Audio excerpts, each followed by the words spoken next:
जीवन में बड़ा अनुपम अवसर आता है जब कभी विपश्यना का ध्यान करने के लिए माई बहनों के साथ इकट्ठे बैठते हैं।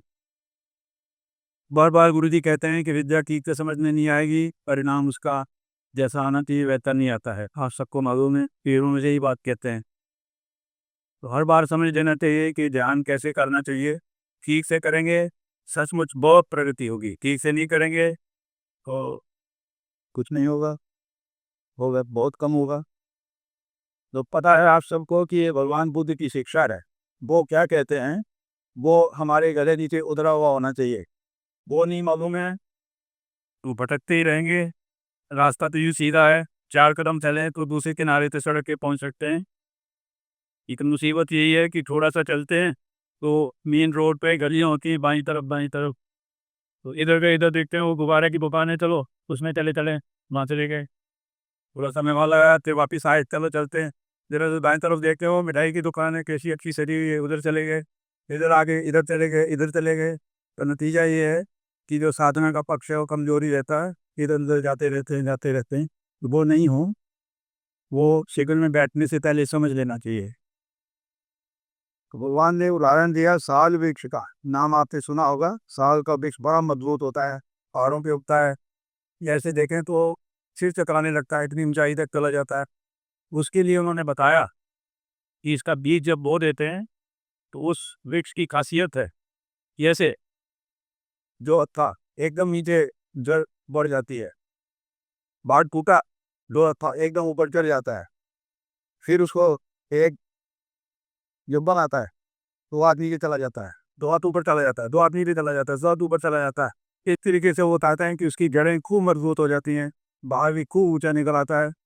तो जैसे साल वृक्ष है, इस तरह से मेरे जो श्रावक हैं, मेरे जो साधक हैं, मेरी साधिकाएँ हैं, इस तरीके से ध्यान को पुष्ट करें। बाहर भी खूब दिखे, भीतर भी खूब गहराई हो। पर देखते यही हैं कि बाहर तो खूब ऊँचाई दिखाई देती है। हमने 15 शिविर कर लिए, हमने 20 कर लिए, हमने 50 कर लिए, हमने दीर्घ शिविर कर लिए, लेकिन भीतर जड़ गहरी नहीं गई है।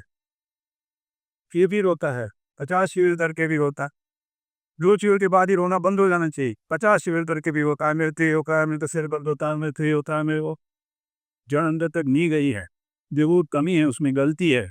वो गलती समझ लेनी चाहिए। जितना जल्दी समझ लेंगे, उतना समय जो व्यर्थ रहा है, वो नहीं जाएगा, ठीक से साधना कर पाएँगे। 3 तरह के आदमी होते हैं। कोई अच्छी बात कह रहा है, एक इस तरह के आदमी हैं, औंधे गधे की तरह, बटके को उल्टा करके रखा हुआ है, वो पूरे चले जा रहा है, अंदर कुछ नहीं जाता है। उसने अभी बहुत अच्छी बातें बताई, जब सारी वार्ता खत्म हो गई, उससे जाता है, तो औंधा गधा है, उसके अंदर कुछ नहीं गया, ऐसे ही उसी चला जाता है। उसी तरह का आदमी होता है, बैठा है, पालथी मार के बैठा है, इसी तरीके से बैठा है, कोई अच्छी बात कह रहा है, उसको सुनता है, एक-एक चीज़ को सुनता है, ये देखो गेहूँ है, ये देखो ये चना है, ये देखो मोठ है, ये मसूर है, ये है, सब उसके पल्ले में आया हुआ है। लेकिन सावधान है, जब उठकर वहाँ से जाता है, उसको होश नहीं है, अल्लाह झाड़ देता है, सब गेहूँ यहीं गिर गया, मोठ यहीं गिर गया, मसूर यहाँ गिर गया, कुछ साथ लेके नहीं जाता है, सब वहीं बिखर जाता है। ऐसे भी आदमी होते हैं। और ऐसे भी होते हैं, वैसे ही बैठा है, वो पाई की तरह ही बैठा है, बहन की तरह। अल्लाह है, गेहूँ है, मसूर है, मोठ है, ये तरह-तरह के अनाज हैं, लेकिन बड़ा सजग है, होता है, खुले को पकड़ के यूँ जाता है, सब चीज़ें अपने साथ लेके जाता है, अपने भी उपयोग में लेता है, दूसरों को भी उपयोगी साबित होता है। इस तरह से वो औंधे गधे वाले आदमी होते हैं, पल्ला झाड़ वाले होते हैं, पल्ला पकड़ वाले होते हैं। अच्छा हो, अगर पल्ला पकड़ के रखेंगे, तो जो बात भगवान ने कही, जो बात गुरु जी ने कही, वो आपके पास रहेगी, सचमुच आपका कल्याण करेगी। लेकिन ऐसा होता नहीं है, कैसे उदाहरण से समझेंगे। जिन्होंने कम शिविर किए या ज़्यादा शिविर किए, ये बात हर किसी को मालूम है। ये जो अधिष्ठान की बैठक होती है, चाहे 1 डे कोर्स है कि 3 डे है कि 10 डे कोर्स है कि 20 डे है कि 30 डे है या ऊपर वाला कोर्स है, हर एक को गुरुजी जिस तरह से बोलते हैं, एक दुआ बोल देते हैं, फिर उसके बाद अनंत पुण्यमयी बोल देते हैं, उसके बाद कुछ इंस्ट्रक्शन देते हैं, निर्देश देते हैं। फिर उसके बाद हमेशा एंड इस तरह से करते हैं, अंत इस तरह से करते हैं, अनित्य बोध जगा रहे और अनित्य बोध के आधार पर समता पुष्ट होती रहे। ऐसा कोई भी एक भाई बहन या ऐसा होगा जिसको ये याद नहीं आता, हर बार यही कहते हैं, अब भी सुनेंगे यही कहते हैं, अनित्य बोध जगा रहे और अनित्य बोध के आधार पर समता पुष्ट होती रहे। और ये बार बार कहते हैं, समता रहेगी तो विकार निकलेंगे, समता रहेगी, समता नहीं है तो विकार नहीं निकलेंगे। कितने भाई बहन हैं कि जो शिविर में बैठते हैं, इन बैठकों में भाग लेते हैं और उनका हमेशा अनित्य बोध जगा रहता है, जरा भी नहीं जागता है। ये देखो, या मेरे दर्द हो रहा है, या देखो पीड़ा हो रही है, या देखो दबाव है, या ये हो गया, ये क्लिक हो गया, इसी में लगे रहते हैं, इस गली में चले गए, उसमें जो काम की बात है। यानी त्रिभुज जागना चाहिए। अनित्य त्रिभुज जागा तब रहेगा जब आप इसको हर संवेदना के साथ देखेंगे। यहाँ इस समय ये मालूम हो रहा है, हैमरिंग होना चाहिए, जैसे को हथौड़ा लगा, ये देखो बदल गई ना, उसी में आए के बदल गई ना, ये बदल गई ना। जब ऐसा हैमरिंग होगा तब होगा कि हाँ, अनित्य त्रिभुज जगा हुआ है, अनित्य त्रिभुज जगा हुआ है, तो जब अपने आप बुद्धि जागेगी, प्रज्ञा जागेगी, अरे ये इतनी जल्दी बदल गया, अभी देर में ही शुरू किया था, देखो बदल गया, देखो अभी आराम ही किया था, बदल गया। इससे क्या राव करें, क्या देश करें? इस आधार पर समता जागेगी, समता पुष्ट होती चली जाएगी, समता जीवन में रक्षित होनी शुरू हो जाएगी, अनित्य को जीवन में पता लगने लगेगा। इसकी बहुत सारे उदाहरण मिलते हैं। वो काम करना चाहिए, ठीक से करना चाहिए। तो जैसे अनित्य वो जीवन में जब जागना शुरू होता है, उसके कितने कथानक भी मिलते हैं कि एक व्यक्ति, एक किसान है, खेत में जाता है अपना, उसका एक बच्चा है 20-22 वर्ष का, वो भी साथ जाता है। घर में उसकी गृहिणी है, अपनी है, एक दासी है, यही है। खेत में जाता है रोज, वो तो घर में रहते हैं, भोजन पका के लाते हैं दोपहर में, ये आते हैं वहाँ खेत के ऊपर, तो देखता है सांप आया है पेड़ के नीचे और बत्ते को डस लिया है, वहाँ काला नाग है, वो एकदम करा कर लेट गया है। उसके पास पहुँचता है, देखता है, ओ मृतक है, खत्म हो गया है। रोता नहीं है, जरा भी नहीं रोता, आरती नहीं माता की दीवार के लिए।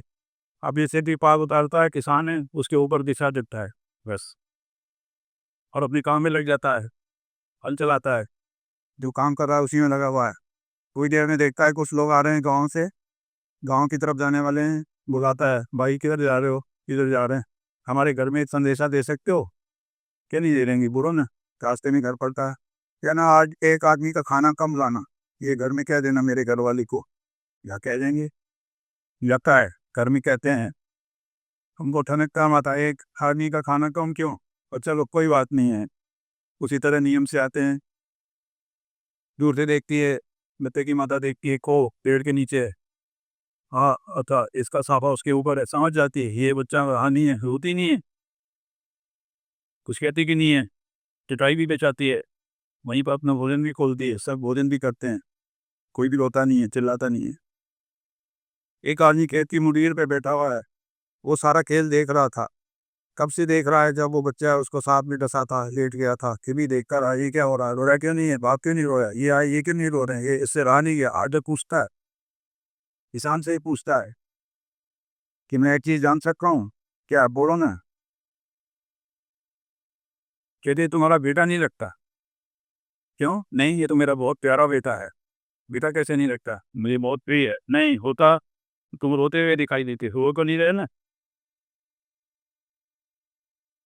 कहता है, अनभितो ततो आगा। आह्वान का मतलब होता है बुलाना, अनभितो बिना बुलाए आया था, मैं सो बुलाने गया था, देर घर में आती तो ज्यादा हो जाना, बिना बुलाया आया है। अननुज्ञातो इतो गतो, बिना अनुज्ञा लिए, बिना आज्ञा दिए चला गया, तो मेरे को टाटा करके गया, बाय बाय अब हम जा रहे हैं, कहा क्या उसने, क्यों चला गया है? अनभितो ततो आगा, ऐसे ही आया है, ऐसे ही चला गया है। यथागतो, जैसे आया था, तथागतो, वैसे ही चला गया है। तत्र का परिदेव, इसमें रोने की क्या बात? किस बात के लिए मैं रोऊंगा? बोलेगा वो जो उसके प्रति आसक्त हो जाएगा, उसको अपना बना लेगा, ये मेरा ऐसा करेगा, तो ये किसके जागेगा कि जो सचमुच में अनित्य बोध में पक जाता है। इस तरह के उदाहरण जीवन में लक्षित होने हो सकते हैं, ऐसे बहुत हैं, आज भी विपक्षी हैं, घर में लोग बिगड़ जाते हैं, कभी एक आंसू नहीं बहाते, काम में लगे रहते हैं, बड़े कर्मठ रहते हैं, तो वो जागना शुरू हो जाता है, तो वो बात खलड़ है। अभी जो कहने का उद्देश्य ये है कि साधना अगर ठीक से करनी है तो अनित्य बोध को जगाना चाहिए, हर संवेदना जो देखें उसकी अनित्यता महसूस होनी चाहिए, और फिर आगे बढ़ना चाहिए। आगे फिर अनित्यता महसूस हुई, फिर आगे बढ़ना चाहिए, इस तरीके से करेंगे तो सम का खूब गहरी पुष्ट होगी। कैसे करना होता है और कैसे नहीं होता है, धोखा कहाँ रहता है कि यहाँ पर मान लीजिए हमें स्थूल संवेदना जागी हुई है और करीबी सूक्ष्म भी शुरू हो सकती है। दोनों यहाँ पर सूक्ष्म शुरू हो गई, तो ये स्थूल थी अब ये सूक्ष्म है। तो जो पॉइंट ऑफ जंक्शन है जहाँ पर बदलाव शुरू हुआ, वहाँ मन क्या कहता है? वो कहता है ओह अब ठीक होगा, अब अच्छा है, ये आदत था ना, अब ठीक हो गया। जरा भी रत्ती भर भी क्षमता नहीं है, धोखा है, अपने आप को दे रहा है। इसका कन्वर्स उल्टा है, यहाँ पर सूक्ष्म संवेदना है और अचानक यहाँ मान लीजिए स्थूल शुरू हो गई। पॉइंट ऑफ जंक्शन भी क्या है? ये ऐसे लगता है हाँ अब देखो फिर मुसीबत आ गई, देखो फिर मुश्किल से तो ये निकले थे, फिर वैसा होने लगे। जरा ही शंका उमता नहीं, ऐसे अपने आप को धोखा दिए चले जा रहे हैं। होना कहते ही ये जो स्थूल संवेदना इसकी अनित्यता देख रहा है, ये देखो बदल गई, जैसी भी है देख ली बदल गई, ये बदल गई, ये बदल गई। अब जब ये पॉइंट ऑफ जंक्शन आएगा और सूक्ष्म शुरू हो गई तो अनित्यता ही देख रहा है, उसी को ही ध्यान में रखे हुए है, उसी पक्ष को देखता है, ये भी अनित्य है, ये तो अनित्यता से अनित्यता में जा रहा है। तो सूक्ष्म उसके लिए कुछ नहीं है, इसका उलट भी है तो अनित्यता से अनित्यता में जा रहा है। तो खूब गहराई वाली क्षमता उसके अंदर होगी, क्यों? अनित्य वो जगा हुआ है, मुझे यही कह रहे हैं। और हम पल्ला झाड़ उस चीज़ को तो ध्यान ही नहीं दे रहे हैं और अपने उसी में लगे रहते हैं कि गली में चले गए, उस गली में चले गए। इसलिए करबद्ध प्रार्थना है सबसे, किस तरीके से साधना करेंगे? जैसे साल बीट से एकदम ऊपर भी जाता है, नीचे भी जाता है, ऊपर भी बढ़ता है, नीचे भी बढ़ता है, तो साधना ऐसी पुष्ट हो जाएगी, जीवन में लक्षित होने लगेगी, सचमुच मालूम होने लगेगा कि विपस्सी साधक है, विपस्सी साधिका है। इसके बड़े ज्वलंत उदाहरण भी मिलते हैं। श्रीलंका की बात है, वहाँ पर 3 भिक्षु ऐसे वर्षा का समय शुरू हो रहा है, तो देखते हैं वर्षावास में बाहर नहीं जाते, एक जगह तैरना पड़ता है, वही अच्छा रहता है, कीकोतन मरते हैं। देखा एक अच्छा स्थान है थोड़ा, वहाँ कोई भाई खाना भी बनाता है, जिसे कहा हम यहाँ 3 महीने रुकना चाहते हैं, रुक कर ध्यान करेंगे, हमको भोजन मिल जाया करेगा। कहाँ इतना अच्छा काम आप करेंगे तो भोजन आपको मिल जाएगा, भोजन की चिंता नहीं करनी। तो तीनों ने तय किया कि अब हम यहाँ पे बैठ के ध्यान करते हैं, 3 महीने तक ध्यान करेंगे, अपनी उन्नति करेंगे, आध्यात्मिक उन्नति करेंगे, आगे बढ़ेंगे, विपස්සना का काम करेंगे। तो लग गए अपने काम में। पहला महीना खूब अच्छा ध्यान हुआ, दूसरा महीना खूब अच्छा ध्यान हुआ, तीसरा महीना खूब अच्छा ध्यान हुआ। आखिर वो दिन भी आ गया कि जब मौन खुलना है, साधना पूरी हो गई, जो दिन तय कर रखा था वो दिन आ गया। बहुत प्रसन्न है, सबके चेहरे के ऊपर आभा है, बहुत रौनक है, बहुत ही प्रसन्न है, मोद से भरा हुआ चित्त है सभी का। वे चटाई बिछा लेते हैं, बैठते हैं, एक दूसरे को देखते हैं, बहुत खुश होते हैं, पूछते हैं एक से, बनते इन दिनों में मन कहाँ तक गया, कहाँ तक जाने दिया? तो कहते हैं ये जो परिवेण है, परिवेण उसको कहते हैं, बाउंड्री कहते हैं, जिस आवास में रहते हैं उसी बाउंड्री को परिवेण कहते हैं। तो परिवेण के अंदर ही रहा, बाहर नहीं जाने दिया, दुनिया में कहीं नहीं जाने दिया, अंदर ही रहा। क्यों? इधर जाते थे, इधर जाते थे, वो चीज़ें दिख जाती थी, तो बस इससे परे नहीं। बहुत बड़ी बात हुई, 3 महीने तक मन को इस परिवेण से, बाउंड्री से बाहर नहीं जाने दिया। पूछते हैं दूसरे बनते से, बनते मन कहाँ तक गया, कहाँ तक जाने दिया? कहते मैंने अपनी कमरे से बाहर नहीं जाने दिया, क्योंकि कमरे में तो ये भी हैं, छत भी दिखती है कि होता है, ये नहाने का ये लिखा हुआ है। इन बातों में ऐसा रहता था कि जैसे कुछ है ही नहीं है, कमरे से बाहर नहीं जाने दिया। बहुत ऊंची बात हुई, 3 महीने तक सिवाय कमरे के और कुछ ध्यान में नहीं है। पूछते हैं तीसरे से भी, बनते चित्त कहाँ तक है, कहाँ तक जाने दिया? कहते मैंने शरीर से बाहर नहीं जाने दिया, 3 महीने तक शरीर में ही रहा। कैसे रहा? जब सांस जान रहे हैं, शरीर की संवेदना जान रहे हैं, सांस जान रहे हैं, संवेदना जान रहे हैं, हाथ जावे संवेदना, सो रहे हैं, ठीक है, कुछ समय होश नहीं है, लेकिन बाकी तो सारे समय। तो इसी को संप्रज्ञान कहते हैं, इसी को संप्रज्ञान कहते हैं। बार बार जब भगवान कहते हैं सती संपजनीय, सती संपजन्य, ये जो सारा काम हम कर रहे हैं संप्रज्ञान का है। संप्रज्ञान के यही इस शरीर के भीतर जाना है, यहाँ कोई संवेदना मालूम होती है, उसके उदय हुए को, उसकी जो अनित्यता को देखें और लंबे समय तक देखते रहें, बस यही संप्रज्ञान है। इसी से तरक्की होती है और किसी काम से नहीं होती, भले कितना चिंतन करते रहें, ये प्रश्न पूछते रहें, वो करते हैं, शरीर भी गए, कुछ महसूस हो रहा है, उसके नित्यता मालूम हो रही, बस शरीर में गए कुछ मालूम होता है, अच्छा बुरा नहीं कर ले, नहीं मान ले, कर ले, यहाँ गए, यहाँ गए, यही सीधा रास्ता है। भगवान के समय में भी झुंझुआ नाम की एक स्थवी थी, यही बहुत प्रसिद्ध, अनपढ़ एकदम। आज के ज़माने में कहे तो अंगूठा छाप, जिसको कभी किसी तरह का बोध नहीं हो रहा था, पढ़ने लिखने भी नहीं गई, दिमाग का भी बड़ी डल, एकदम बात भी देर से समझ आती। वो और कुछ भिक्षु लोग जो बड़े बड़े ऊंचे घरानों से आए हुए थे, खूब पढ़े लिखे थे, बड़े विद्वान थे, उन सब ने मिलकर भगवान से शिक्षा ग्रहण करी, विपश्यना ग्रहण करी। तो थोड़े दिनों में देखते हैं कि ये विमला नाम की स्टबरी जो है ये अरहंत हो गई, कि एकदम उच्च अवस्था पर पहुंच गई है। और दूसरे बनते हैं, वो देखते हैं कि अरे हम कभी कभी भी नहीं पहुंचे, बहुत दूर हैं, और ये कैसे बन गई, अनपढ़ है एकदम, और तेरी दल भी थी, इसके बाद भी समझ में नहीं आती थी। जाके पूछते हैं, बहन जी ऐसी क्या बात है, आप कैसे अनंत हो गए, आप तो अनपढ़ हो, और दिमाग ही बड़ा डल था। कहा हम भाई जी ठीक है, आप जो कह रहे हैं सब कुछ मैं पढ़ी कि नहीं जरा सी भी, और मेरी बात भी देर देर समझ आती है, पर मेरे को इतनी बात समझ में आ गई भगवान की जब विपश्यना थी कि शरीर में जाना होता है। एक बात समझ में आई कि शरीर में ही जाना है, ठीक ही आया समझ में। और वहाँ कुछ महसूस होता है, संवेदना वेदना कुछ नहीं, पढ़ी लिखी नहीं, नहीं कहाँ इस जंजाल में पढ़ी, कुछ महसूस होता है, और उसको अच्छा बुरा नहीं मानना होता है। तो मुझे इतना ही समझ आया, बाकी तो मैं डल हूँ, मेरे को समझ में भी नहीं आया। तो मैं अंदर जाती, कुछ महसूस होता है, उसको अच्छा बुरा नहीं माना, अंदर गई अच्छा बुरा नहीं माना, अच्छा बुरा नहीं, यही किया मैंने। अब मैं अरहंत हो गई तो मैं कहता हूँ मेरा क्या है इसमें, यही सीधा रास्ता है, यही काम करना है। हम ये नहीं करके और प्रपंचों में पड़े रहते हैं, ये ऐसा है ये वैसा है, यहाँ सिर दर्द बहुत हो गया तो करा बेली पे आ जाएं कि पैर पे आ जाएं कि उसने आ जाएं, कि इस तरह से कर लें कि गुरु लेट जाएं, कि यही काम है।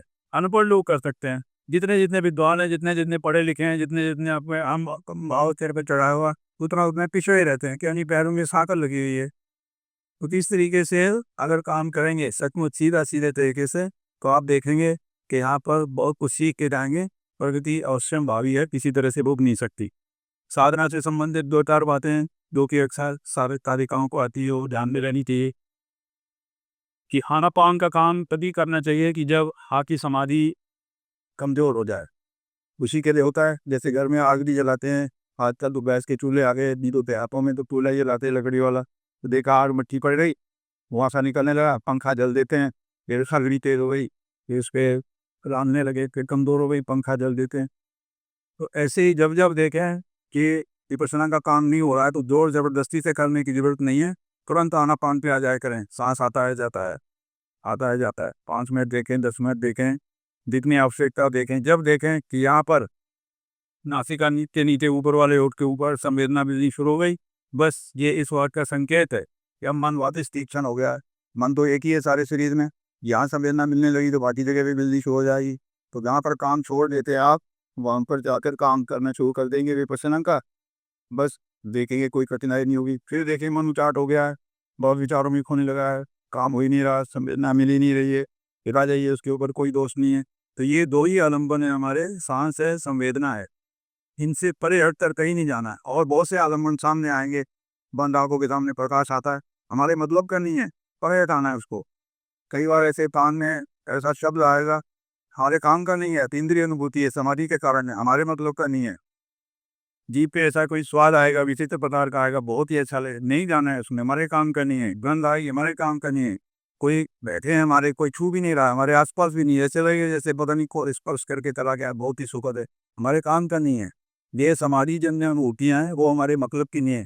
जब जब कभी ऐसा कुछ होने लगे अदर देन रेस्पिरेशन और अदर देन सेंसेशन है, तो झट इन्हीं नोट पे आना है, तो आप देखेंगे कि आपका बचाव हो जाएगा। नहीं तो बहुत सा समय आपका बर्बाद हो जाएगा, ये चीज़ें खींच कर ले जाएंगी। तो पहला ये ध्यान रखें, खाना-पान का उपयोग तब तब करें जब जब देखें कि विपश्यना नहीं हो रही है, बैठे ही हैं उसी समय नहीं हो रही है, तो पहले ही आनापान से ही शुरू करें, वरना ज़रूरत नहीं है। आनापान किया, देखा मन स्थिर हो गया, संवेदना मिलने लगी, सिर पे आ जाइए, चक्कर लगाइए, अपना ये करें।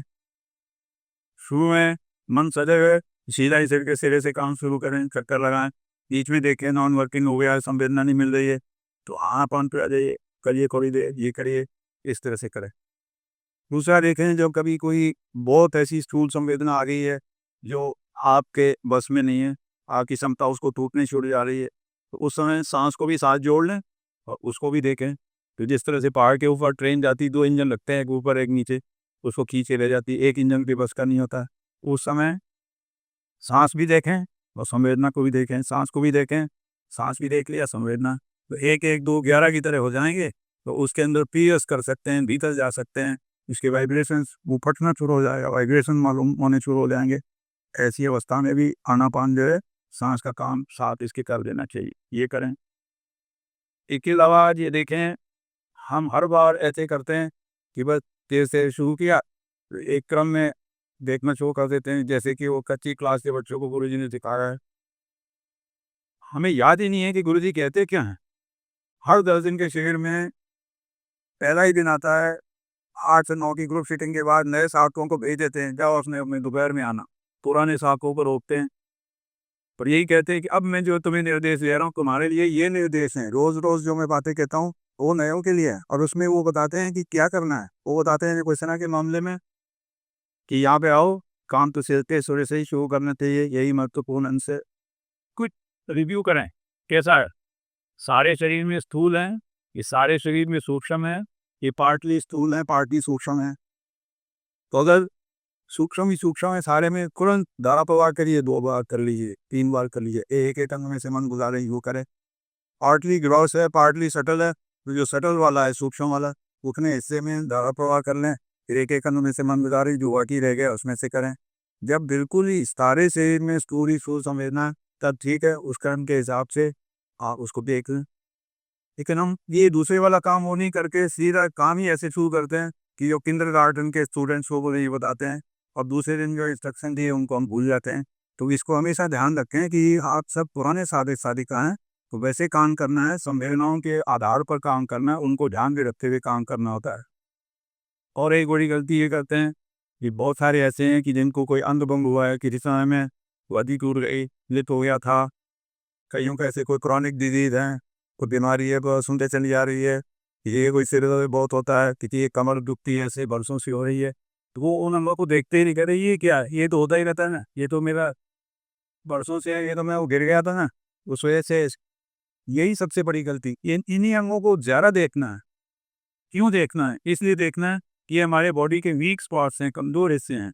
तो यहाँ पे जैसे कोई फर्श है, यहाँ पे भी अगर पानी फैलाएँगे ना, 10 बड़ा बाल्टी गिरा देंगे, देखेंगे जहाँ निचान है, जहाँ फर्श टूटा हुआ है, पहले पानी उसमें जाएगा, बाकी जो समतल है उसमें तो बाद में आएगा। पहले उसी टूटी हुई जगह में जाएगा पानी, उसमें घुस जाएगा फिर। उसी तरीके से जो वीक स्पॉट्स हैं, हमारी ये जो विकार आते हैं, जो उनको घटिया तरह का जन्म दे सकते हैं, साँप बना सकते हैं, चटुलर बना सकते हैं, चिड़िया, मोर, जाने क्या-क्या बना सकते हैं। मेरे लोग मैंने वो इन्हीं में प्रकट होते हैं आकर। तो हम उनको देखते ही नहीं, ये तो मेरा वो दर्द है।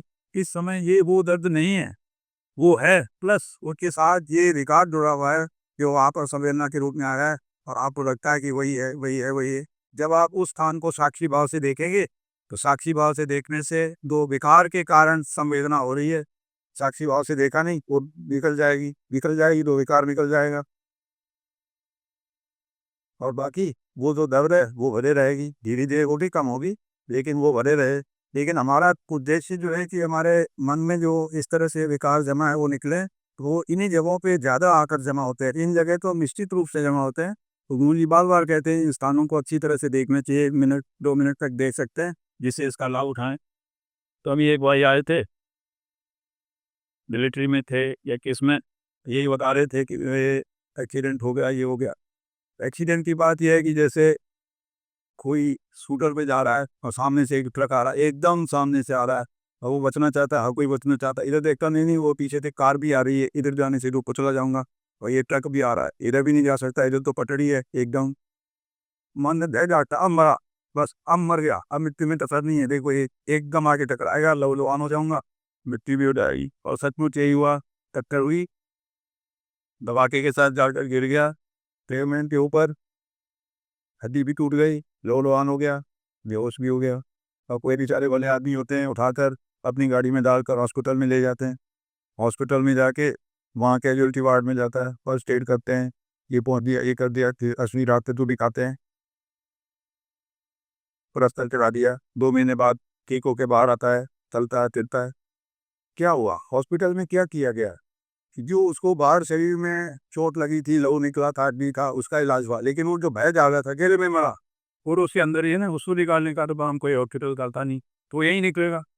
फिर जब जब अंदर जब तक वो रहेगा, वहाँ पर पीड़ा ऐसी रहेगी कि बस जैसे अभी वापस वही घटना सामने आ रही, वही घटना सामने आ रही। और यहाँ ठीक से काम करेंगे, उन स्थानों को देखेंगे, तो अधिष्ठान में भी बैठेंगे, तो दृढ़ प्रतिज्ञा करके बैठेंगे कि इस बार भले ही कुछ हो जाने दो, मैं तो इसको देखना ही है कैसे है। ऐसे उदाहरण हैं लिखित में, लोगों में लेख लिखे हैं कि जो इसमें से गुजरे हैं, कि ऐसा दृढ़ संकल्प करके हम बैठे। उस समय पीठ में ऐसे ही गहरा सा उठना शुरू हुआ, जैसा कि कुछ समय हुआ था जबकि ट्रक से टक्कर लगी थी। उस समय जिस तरह का हुआ था मेरे, वही वैसा का वैसा ही हुआ। और मैंने अधिष्ठान को अपना पूरा किया, बरकरार रखा, उसमें ज़रा कसर नहीं आने दी। उसके बाद से हमेशा के लिए खत्म हो गया। भय के संस्कार भी चले गए, किसी तरह का डर नहीं लगता। और वो जो कीड़ा रहती थी, थोड़ी थोड़ी रहती है, क्यों, शरीर का अंग है, उसको चोट लगी है, लेकिन बाकी उससे बाहर आ गया। तो इसलिए ये कभी नहीं करना चाहिए कि इस तरह के स्थान हैं उनको छोड़ दिया, उनको छोड़ दिया। यही इतने घटिया तरह के संस्कार हैं, नीचे के जन्म ले दिलाने वाले संस्कार हैं, इन्हीं स्थानों पे आते हैं। आप ही देखेंगे पुलिस का महकमा है, उनकी ड्यूटी क्या है पुलिसमैन की, ये कि जो गुंडे लोग हैं, जो असामाजिक तत्व हैं, खराब तरह के लोग हैं, उनकी पकड़ दकड़ करो, उनको पढ़ो, जेल भी डालो, कुछ भी करो, सोसाइटी में न रहें। उसके लिए पुलिस वाला कहाँ जाता है? वहाँ जाता है जहाँ जुए का अड्डा है, पता है वहाँ बहुत सारे ऐसे लोग बैठे होंगे। जहाँ अनैतिक काम होता है वहाँ चला जाएगा, दारू खाने भी चला जाएगा और लेके जाएगा, क्योंकि वहाँ गुच्छे की तरह से इकट्ठा 10-15 को पकड़ के ला सकता है। लेकिन ये महात्मा गांधी रोड के ऊपर को मेन थावर कह रहे वहाँ कहाँ एक आधा कोई पकड़ में आ जाए, बाकी तो नहीं आएगा ना, ग्यारह थोड़ी पकड़ में आते हैं। इसलिए इन स्थानों के ऊपर जहाँ अंधभंग हुआ है, जहाँ पर जिस तरह को कोरोना रोग चला रहा है, या और इस तरह की तकलीफ बार बार होती है, देखना चाहिए, खूब देखना चाहिए, साक्षी भाव से देखना चाहिए। तो आप देखेंगे कि बहुत प्रगति होनी शुरू हो जाएगी, शरीर को भी लाभ होगा एज ए बाई प्रोडक्ट, और अपनी साधना भी बहुत अच्छी होनी शुरू हो जाएगी। तो इस चीज़ को भी ध्यान में रखना चाहिए। बाकी देखें कि अक्सर जो गलती हम लोग करते हैं कि हमको आज तक ये पता नहीं कि स्थूल संवेदना को देखना कैसे चाहिए। 10 सीढ़ी कर लेते हैं, 15 कर लेते हैं, फिर भी कहते हैं अभी भी स्थूल देखो आ रही है, आ रही है। क्यों ठीक से देखते नहीं, इसलिए होता है ऐसा। यहाँ मान लीजिए मेरा स्थूल संवेदना आई हुई है, आई है, कैसे देखते हैं? ऐसे देखना होता है, आँख को बंदी रहेगी, आँख बंद आँखों से देखिए कितनी दूर इसका फैलाव है, कितनी दूर, कितना एक्सटेंट है, कितनी दूर तक फैली हुई है, क्योंकि हमें ही हो रही है ना। 2 मिनट 2 सेकंड में ही, 2-3 सेकंड में मालूम हो जाएगा इतना इसका फैलाव है, ये देखो इतना एक्सटेंट है, ये फैली हुई है। फिर देखिए इसका मरकज़ कहाँ है, केंद्र कहाँ है, सबसे ज़्यादा कहाँ है, फिर कम होती रहती है, ये देखो समाप्त हो गई। 2 सेकंड में ये भी मालूम हो जाएगा कि ये देखो यहाँ सबसे तेज़ है, ये देखो ये समाप्त हो गई। तो अब 4-5 सेकंड में हमको इसका भूगोल मालूम हो गया पीड़ा का, इसकी ज्योग्राफी मालूम हो गई, इतनी दूर तक फैली हुई है यहाँ पे, और यहाँ सबसे तेज़ है, यहाँ होके खत्म हो गई। ये ज्योग्राफी मालूम हो गई, ये मालूम करना ज़रूरी है। पहले से डर के बैठ के अरे क्या हो रहा है, क्या करेंगे, नहीं, मालूम करना। ये काम हुआ, अब सारा मानस उस जगह पे डाल दीजिए जिसका भूगोल आपको मालूम हो गया है, सारा मानस उसे डाल, क्या देखने के लिए, पीड़ा देखने के लिए नहीं, दबाव देके तो मन विद्रोह करेगा। हमारी संज्ञा कहती है पीड़ा बहुत खराब चीज़ होती है, आज तक हम पीड़ा को, दर्द को, दबाव को बहुत बुरा मानते आए, तो वही विद्रोह करेगा, तेरे इसको कैसे देखें, नहीं, साइंटिस्ट की तरह से देखना है, सारा मानस उस पर डाल दीजिए। क्या देखने की, कि यहाँ हो क्या रहा है, ये देखने के लिए। जैसे कोई वैद्य देखता है, जैसे कोई डॉक्टर देखता है, जैसे कोई साइंटिस्ट देखता है, वो पहले से ही अपने मन में कुछ धारण करके, नहीं क्या होता है, देखो तो सही क्या होता है, क्या हो रहा है, कैसा होता है, कुछ ना कुछ होता है हमारे शरीर में, उसी को हम आज तक पीड़ा, दबाव, दिखाव कहते चले आए। वो लेबल लगाने की जरूरत नहीं है, सीधा रॉ पावर में चले जाइए, क्या हो रहा है यहाँ।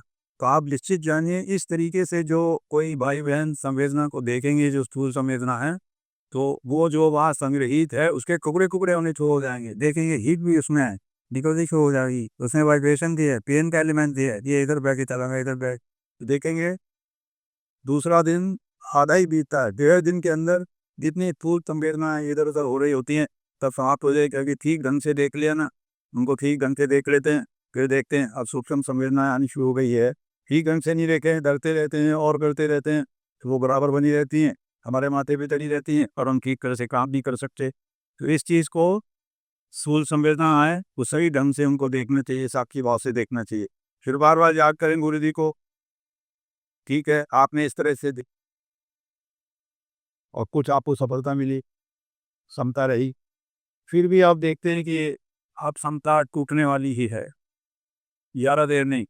तो ये नियम है, सृष्टि का, प्रकृति का नियम है कि जितनी देर आपने उसको समता से, वो आपके क्रेडिट बैलेंस में चला गया उतना, ये नहीं कि वो माइनस हो जाएगा, वो चला गया और बहुत अच्छे अंकों के साथ गया है। क्यों? तकलीफ थी और फिर भी आपने उसको साक्षीवाद से देखा है, बहुत अच्छा रिजल्ट आया आपकी क्रेडिट। अब वो टूटने वाली है समता, तो उसको ऐसे टूटने नहीं है, ऐसे जर्क दे के याद पैर हिला दिया कर दिया। दुनिया में भी देखते हैं, साइकिल चलाते हैं, ये चला रहा है वो, तो अब उसको इधर जाना है तो एकदम यूं नहीं जाता है, यूं जाता है, कर्व बना के जाता है। कार वाला भी यूं नहीं जाता, यूं है, अब इस सड़क में ऐसे चला जाए, ऐसे जर्क दे के नहीं जाता है, यूं देता है। तो आप भी इस तरीके से जर्क दे के नहीं, जानिए इसको कि हाँ अब हमको इसको बदलना जरूरी हो गया, और ये देखो हम बदल रहे हैं, और ये देखो बदल लिया है। तो वो जो गहरा संस्कार आप बनाते एकदम जर्क दे के, ये देखो ऐसा कर लिया, ऐसा कर लिया, नहीं, जान जान कर करें, अपने जागरूकता के साथ करें, ये एकदम फर्क पड़ जाएगा। उसी तरह की बात होनी शुरू हो जाएगी, वो नहीं होगी। तो ये कर सकते हैं। और फिर याद रखें, जिन्होंने बातें गुरु जी की याद रखी उसके अनुसार ध्यान करते हैं, सतत प्रगति करते हैं, वो कहते हैं कि मान लीजिए बहुत एक्यूट पेन भी है, आपका सारा टेंशन, सारा ध्यान इसी में चले जा रहा है, खींचे चले जा रहा है, कहते 5% इसमें से बाहर निकालो, 95% रहने दो यहाँ। क्यों? 5% निकालो, उस 5% से चक्कर लगाने का काम करते रहो, धीरे धीरे ही होगा। 95% यहाँ है, 5% से चक्कर लगा रहे हैं। तो ये 5% जो आप उसमें से निकाल कर मन को घुमाने का काम कर रहे हैं, इसमें इतना बल है, धर्म का बल है। थोड़े ही समय में आप देखेंगे ये बहुत बलवान हो गया है, बहुत ताकतवर हो गया है, और ये फेड हो गया है, कमजोर पड़ गया है, मध्यम पड़ गया है, समाप्ति हो गया है, रहा ही नहीं। तब होगा जब इसमें से 5% निकालेंगे बाहर और ट्रैक्टर लगाएंगे। वो काम करें नहीं, हाय मरा रहे हैं, मेरे से कुछ नहीं होता है, चलो उठ के बाहर ही चले जाएं, कुछ नहीं होगा। तो ये वीर इसको कहते हैं, पराक्रम कहते हैं। और किस बात का पराक्रम है? यहाँ किसी से लड़ाई नहीं लड़नी, कुश्ती नहीं लड़नी है कि वो बेकार अपनी तरफ खींचते हैं, हमको मार अपनी तरफ खींचता है और हम उसके चंगुल में नहीं आते हैं, किसी बाहर निकल जाते हैं। तो हमेशा जब कभी हो उसमें से निकालिए, अपने को टेंशन को बाहर निकालिए और चक्कर लगाने का काम करिए, 5% ही निकालिए भले, तो आप देखेंगे कि साधना में बहुत प्रगति मिलनी शुरू हो जाएगी। इसी तरह और भी छोटी मोटी बातें हैं, ध्यान में रख सकें तो बहुत ही अच्छी बात है। कई बार ऐसा होता है कि शरीर के ऊपर के हिस्से में आपने पूरी चेष्टा करके, यहाँ बहुत दर्द हुआ था, दर्द हुआ था, देखना ही चाहिए, पहला काम तो वही करना चाहिए जैसे अभी बताया। फिर भी नहीं हो रहा है, तो बिल्कुल ही समता नहीं टूट जाए, तो यहाँ से हथेलियों पे आ जाइए, हाथ वैसे ही रहेंगे जैसे हैं, 2 मिनट से अधिक की यहाँ समय नहीं बिताना चाहिए, तो यहाँ से सीधा इधर आ जाइए, देखेंगे थोड़ा सा फर्क पड़ना शुरू हो जाएगा। फिर वापस नहीं जाना, यहाँ से फिर वापस इधर आ जाइए, डायरेक्ट ही आ जाइए, पार्ट बाई पार्ट नहीं आना है। 2 मिनट रुक जाइए, 2 मिनट रुक जाइए, देखेंगे सहने योग्य हो गया। अब इसको फिर उसी तरीके से देखें जैसे देखना शुरू, शरीर के नीचे के हिस्से में बहुत ज़्यादा दर्द हो गया, पहले तो वैसे ही देखना है जैसे बताया, फिर भी हमारे बस में नहीं है, तो पाँव के कमतली पे चले जाइए, 2 मिनट तक वहाँ रुकिए, यहाँ से फिर चले जाइए, 2 मिनट वहाँ रुकिए, 2-3 बार करेंगे तो यहाँ देखेंगे जो बहुत दर्द वगैरह हो रहा था वो अब शांत हो गया है, बहुत कम पड़ गया, आप आसानी से काम कर सकते हैं। तो ऐसा क्यों होता है? हर चीज़ ये बुद्धि का मार्ग है, समझना चाहिए ऐसा क्यों, ऐसी क्या बात है यहाँ आने से। तो ये शरीर के ऐसे हिस्से हैं, गुदगुदे हिस्से हैं, यहाँ पर हमेशा लाइट सेंसेशन रहती है, ये ऐसी नहीं होगी जिस तरह से यहाँ बहुत दर्द हो रहा है, ये हो रहा है। तो जब यहाँ समता टूट रही थी और यहाँ बड़ी लाइट सेंसेशन है, तो वापस समता आनी शुरू हो जाती है, अच्छा लगने लगता है, पाँव की पसली भी आने शुरू करते हैं, अच्छा लगने लगता है, समता वापस आने। और ये बार बार सुना है गुरु जी से आपने कि समता रहती है तो विकार निकलता है, फिर समता में आए, विकार का कुछ हिस्सा निकल गया तो वाइट हो गया, विकार का कुछ हिस्सा निकल गया, लाइटनेस आ गई, फिर किया फिर हो गया। इस तरीके से एज ए लास्ट रिजॉर्ट, ताकि जब कभी आप ये अधिष्ठान की बैठक में बैठें उस समय तो ये संकल्प होता ही है, ये घंटा तुम्हारा ठीक से निकल जाना चाहिए। अधिष्ठान की बैठक बहुत महत्व की होती है, इसका बहुत लाभ होता है, इसीलिए हर शिविर में 3 बैठकें होती हैं, इन्हीं को अधिष्ठान के कहते हैं। ये जो 8 से 9 वाली है, 2:30 से 3:30 वाली है, 6 से 7 वाली, बाकी बैठक अधिष्ठान की नहीं होती। आनापान की बैठक अधिष्ठान की नहीं होती, फिर विपश्यना वाली होती है। इनको सचमुच में इस तरीके से करना चाहिए। तो जब उस अधिष्ठान की बैठक में ऐसी स्थिति आएगी तो ये तरीका अपना सकते हैं, यहाँ चले आए, वहाँ चले आए। कभी ऐसा भी हो सकता है कि सिर भी दुख रहा है, पीठ भी दुख रही है, घोड़े भी दुख रहे हैं, ये इतना है कि विपश्यना होने का प्रश्न ही नहीं है, हो ही नहीं सकती। जो छोड़ देना चाहिए, कोई जरूरत नहीं करनी की। क्या करेंगे? सारा शरीर जब दुख रहा है, सांस को देखिए, 2 मिनट आ रहा है जा रहा है, आता है जाता है, बस स्वाभाविक सांस। वहाँ से सीधा एकदम कहीं पार्ट बाई पार्ट नहीं जाना, हथेली पे आ जाइए, 2 मिनट यहाँ रुक जाइए, क्या मालूम होता है, क्या संवेदना है। यहाँ से डायरेक्ट पगथली में चले जाइए, 2 मिनट वहाँ क्या मालूम होता है, क्या मालूम होता है। फिर वहाँ से सीधा सांस पे आ जाइए, 2 मिनट सांस लेके, 2 मिनट यहाँ हथेली पे आ जाइए, 2 मिनट पढ़ के फिर आ जाइए सांस। 3-4 बार करेंगे, सारा शरीर ऐसे ऐसे ही जैसे खून जैसा है एकदम, तब जगह संवेदना नहीं रह गई और कोई किसी तरह की कोई कठिनाई नहीं है, अपना काम कर सकते हैं। क्यों? वो सर अधिष्ठान की बैठकों में ठीक से पूरा करना है। और ऐसा अगर हम नहीं करेंगे तो फिर वो हमें पाँव हिलाना पड़ेगा, आँख खोलनी पड़ेगी, हाथ खोलना पड़ेगा, ये करना पड़ेगा, वो अधिष्ठान की बैठक बिगड़ जाएगी। इसलिए ऐसा कर सकते हैं। एक्सट्रीम केस में, एक्सट्रीम जबकि सब कुछ कर लेने के बाद में कभी ऐसा भी होता है कि मन काम करने को करता ही नहीं है, जी चाहता है कि उठ के बाहर ही चला जाऊं, बाहर चली जाऊं, मेरे से नहीं हो सकता। मेरे विचार भी आए चले जा रहे हैं, आलस भी ऐसा आया हुआ है, और विपश्यना का तो चिंतन करना भी अच्छा नहीं लगता है। इस समय बाहर ही चले जाऊं तो अच्छा है, और अधिष्ठान की बैठक है, बाहर जाना तो ठीक भी नहीं है। तो ऐसे में क्या करेंगे? तो ऐसे में एक फास्ट स्वीपिंग कहलाती है, उसको करना चाहिए। क्या है कि मन हमारा बहुत स्थूल हो जाता है जब, तब इस तरह की हरकत करने लगता है, उसको कुछ अच्छा नहीं लगता। संवेदना तो बहुत सूक्ष्म होती है, वो जानना ही नहीं चाहता। सांस भी उसको ऐसे रखता है जैसे बहुत ही सूक्ष्म है, नहीं देखना चाहता है, न सांस देखना चाहता है, न संवेदना जो भागना चाहता है। तो मन बहुत स्थूल हो गया है, और मन से सभी लड़ाई नहीं करनी। मन से लड़ाई करेंगे तो हार जाएंगे, मन ही जीतेगा हमेशा। तो उसके लिए क्या करना है कि जैसा मन स्थूल हुआ है उतना ही स्थूल ऑब्जेक्ट उसको देना है, वैसा ही स्थूल। जैसे कोयला है जलता हुआ, तो चिमटे में पकड़ना है, इतना बड़ा कोयला है तो उतना ही उसका मुंह खोलेंगे, आधा है उससे उतना करेंगे, और भी महीने और करेंगे, उसको पकड़ना है ना। तो अब इस समय मन बहुत स्थूल हुआ है, तो स्थूल ऑब्जेक्ट देना है। तो स्थूल ऑब्जेक्ट क्या है इस साधना में, कि तो उसको पूरा सिर दे दीजिए, उसके हवाले कर दीजिए कि चल, तू काम नहीं करना चाहता ना, ये सारा सिर तेरे हवाले है। और तेरे को ये कंसेशन दिया कि संवेदना को भी मिल जाए ठीक है, नहीं तो तुझे उसको खोजने की जरूरत नहीं है। कितना बड़ा कंसेशन मन को मिल गया, तेरे पे आ जा, रुकने की भी जरूरत नहीं। कोई मिल गई ठीक है, नहीं है तो चल आगे चेहरे पे आ जा।